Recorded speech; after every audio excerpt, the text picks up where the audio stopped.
4 o'clock this morning, I fell asleep, in our room. Jackson was laying with me because we were watching the Golden Knights and Canadiens game, right? So I fall asleep. Donna wakes me up at 4 o'clock this morning with a blanket over her head, shakes me, wakes me up, and says, "There's a bat in the house." A bat? A bat. B-A-T. A bat. I said, "Excuse me?" And she's like, "There's a bat in the house. It's flying all around." I go, Are you sure? She goes, "Yes. I'm petrified. I'm terrified. I've been watching it fly around for the last 10 minutes. So I gather myself. It's 4 o'clock. I'm walking outside. I walk into, and we're in a ranch, right? So everything's on one floor, right? So I walk out into the living room, and I see the bat flying around. And so I'm like, oh my God, like, what am I gonna do here? It's like the scene from The Great Outdoors. This with Dan is Aykroyd like and John Candy. this is some scene. It's a Monday. It's 4 o'clock. I'm half asleep. So, I have a sip of seltzer. Go get a broom, right? I go get a broom. The bat is flying around. Then it stops. I have a hard time finding exactly where the bat settled in. Right? It was a decent-sized bat, I guess, right? And the thought process was hit the bat with the broom. It will stun it, and you'll be able to get it out? No, so I was like, first things first, let's find where the bat settled in. Let's shut all the doors, right? So it can't fly into any of the kids' bedrooms, right? So Smart. We shut all the doors, right? My wife still has the blanket over her head. I grab the broom, find out where the bat is. The bat is perched in a part of our ceiling, so like stuck to the wall. She's like, "How do you know that is?" I go, "Because it's an object and there's nothing that should be there that looks like the bat, right?"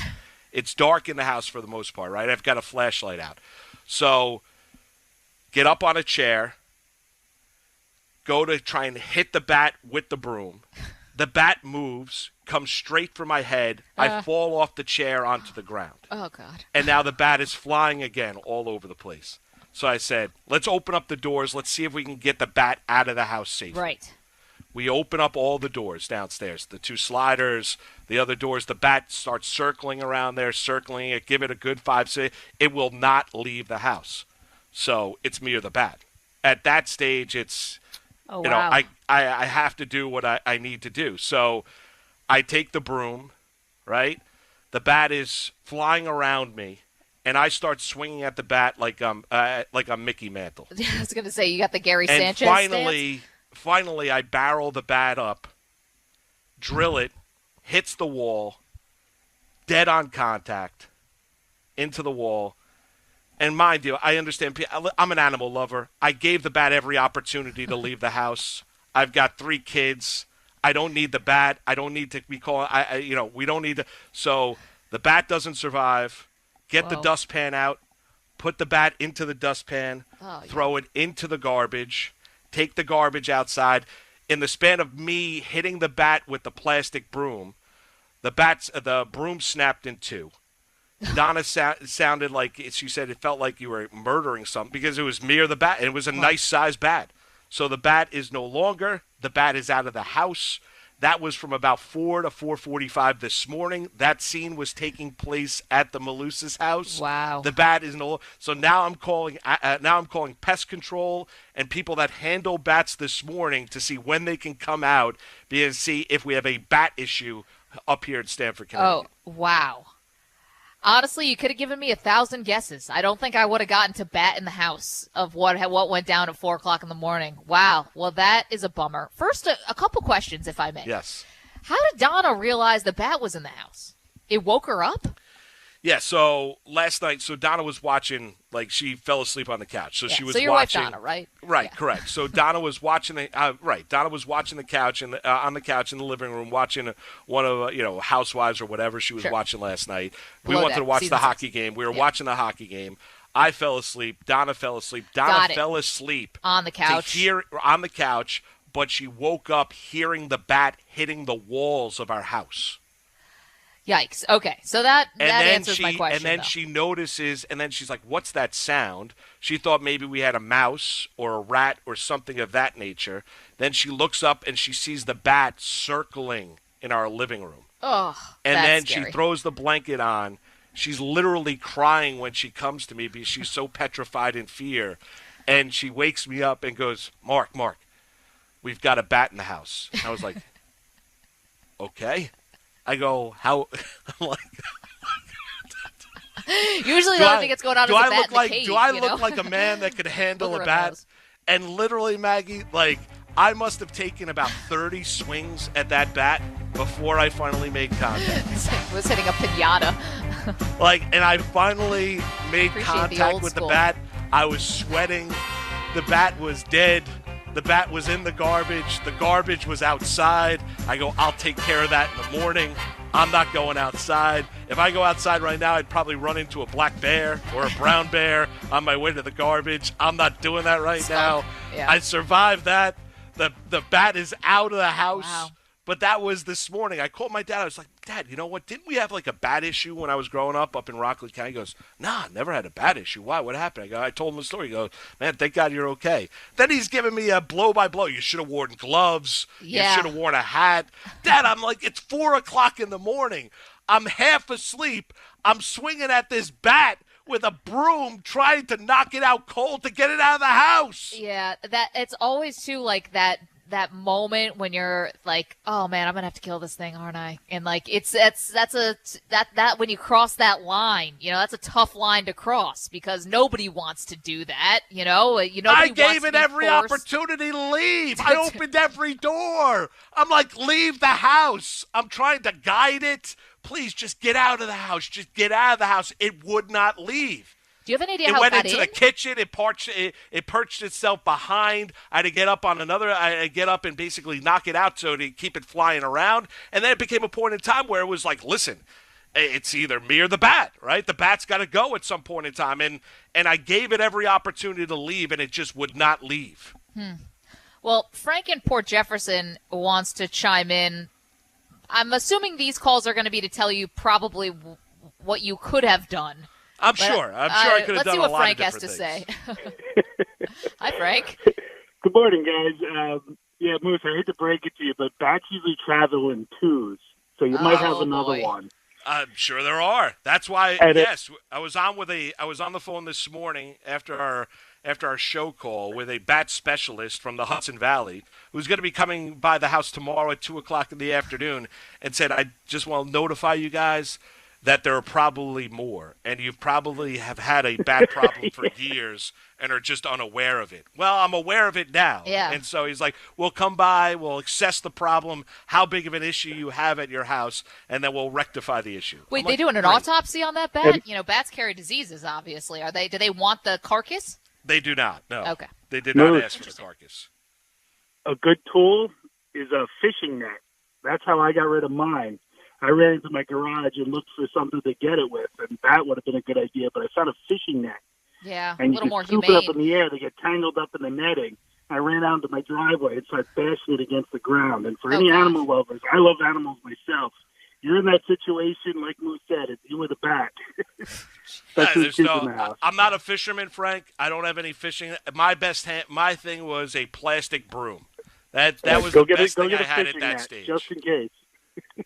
I appreciate it, Frank. Thank you. Yeah, because if the people from Bat Control or whatever, but the bat experts are right, this might not be the last time. Our producer it. Pete Hoffman saying, "Where are the bat babies?" What if there's like a whole nest in there? Thank you, Maggie. I'm Appreciate sorry. that. We're spitballing here. I don't know. I agree with you. I understand that. I don't think Donna's going to sleep at the house tonight. Oh, She is deathly afraid. She's so scared. Like, I felt so bad for my wife, and I was like, you know what, Mark, it's time to man up here. I know this is not your forte, right? But this is what you It's need go to time. do. It's go time. There are times when you get tapped on the shoulder. This is the time you've gotten tapped on the shoulder. You need to step in and do something. Like, it wasn't like, hey, well, who can we call or huddle in the corner? It's time to do something. And I grabbed my broom and went to work. It's like, where's Donna? It's like, she's at the Ritz-Carlton in Stanford, actually. She's been there for about a week. Hi, Phil. How's it going, Phil? What's going on, buddy? Hey, good morning. Good morning. Yeah, in September, I had a bat in my house. I left the bathroom window open a shade. It was in the nighttime. I hear my cat jumping up and down, going crazy. I said, what the hell is this? I see the thing going It reminded me of the Munsters, with Grandpa flying around. What you have to do, I know, the thing is to do, you open the windows, and it'll fly out. And also, if you read about it, Those it didn't means have that kind of time. it means a rebirth. If you read about a bat in the house, some could say your house is haunted, or it's a rebirth. You read about it, but you should have killed it. But you should have just opened the windows and left it alone. Phil, I tried to. How much time do you allow the bat to find the window? 24 hours. It comes to a time when I know you have to think of family first. Wait a minute, hey, guys, but Phil, yeah. this could be an even bigger thing. Like, what if this means that Moose's house is haunted? Well, my house has also spirits in it, and I see the bats. When I first moved here, there was a bat right on the grass. He's hanging out, and there was nothing, and he was alive, and he left. And this was in October past October. I left the bathroom window open. He was in one of the rooms. I shut the thing, and you open up all the windows. And I read about it, and that's what happens. Wow. The people say it's haunted, and people say it's actually a good thing. It means rebirth, because I met some other lady in the shop the day after, and she said it's a rebirth. It's a rebirth. You could read up on it. But yeah, I'm going to take... All right. You know what? And Phil, I have. I had a hard time falling asleep last night. I fell back asleep probably about 6:15 this morning for about an hour after the battle with the bat. And I did read either it's a good thing or it's a bad thing, meaning that your house is haunted and the devil has arrived. Oh, wow. One of two ways it could go there with the spotting of a bat in your household. So it could either be really positive or it could be really, really negative. Wow, it doesn't really feel like there's a lot of in between there. The No, there devil was has none. arrived? What are you, living in, is this like the times of the Scarlet Letter? I mean, good Lord. That's what I read. An old story, an old belief is that if you have a bat in your house, it means your place is haunted and the devil has arrived. Who wrote I was this? like, Edgar Allan Poe? fantastic. That's Jeez. not what I'm going to tell my wife. The Westchester devil has Gary. arrived. Oh, gosh. I hope it's not the next, Knicks free agent. All right, Gary, what's up? Hey, how's it going, guys? I've never called before, and seems to be more interesting when I hear information about bats. I used to live up in Newburgh. When you hear Newburgh, you think, people don't take a nice neighborhood. But I lived in a mansion. Lived there maybe 2 years. One day, there's this little brown creature in the corner. And the same thing like Malusa said. Just trying to get the thing out nice. I see it, I hit it with the broom, but this is a this is a mansion. Easy, bud. Gary. Easy, Gary. Yeah, that story really got ramped to 100 in a short amount of time. Sorry, Gary, we're a family show here. Yes, you can't be dropping the F. But I get the point, right? I gave it. I feel bad. I'm not inhumane. I didn't want to kill the bat. It was a case of is now the pleading bat, his case to the animal rights people on the air. Yes, the bat just needed to go. I gave it every opportunity to leave the house peacefully. It would not leave the house peacefully. It would not leave. Gave it a good 20 to 30 minutes. Tried to get it out of the house. Opened every door in the house. Just would not leave. So the bat had to go. Man, I'll tell you what, I don't have a bat story, but we were at the Raptor Trust, birds of prey that they nurse back to health out here in New Jersey, Moose. I mean, you start looking at a flying animal, right, aviary, and you look into their eyes, and there's just, nothing there, These birds, the bats, birds, I guess a bat's a mammal. I don't know, this is my 7th grade science class coming back to haunt me. But, they just have, it's you see some of these eagles and hawks and vultures and stuff like that they have in these cages. They make eye contact with you. It's just they are looking into your soul. I will peck your eyes out and I will leave you for dead. I get what Alfred Hitchcock was talking about with these birds. They are so scary. Maggie, you must be someone great to go to the zoo with. We've got a platinum membership. We take Lucas all the time. I hurry by the Maggie's vulture and condor Lucas cage. Andrew's He puts let's his go to little the bird fingers in the sanctuary. Maggie's like, no. Hell I'm not. no. I'll see you guys later. I'll see I you don't guys even at like the parrots. I'll see you at the bear compound.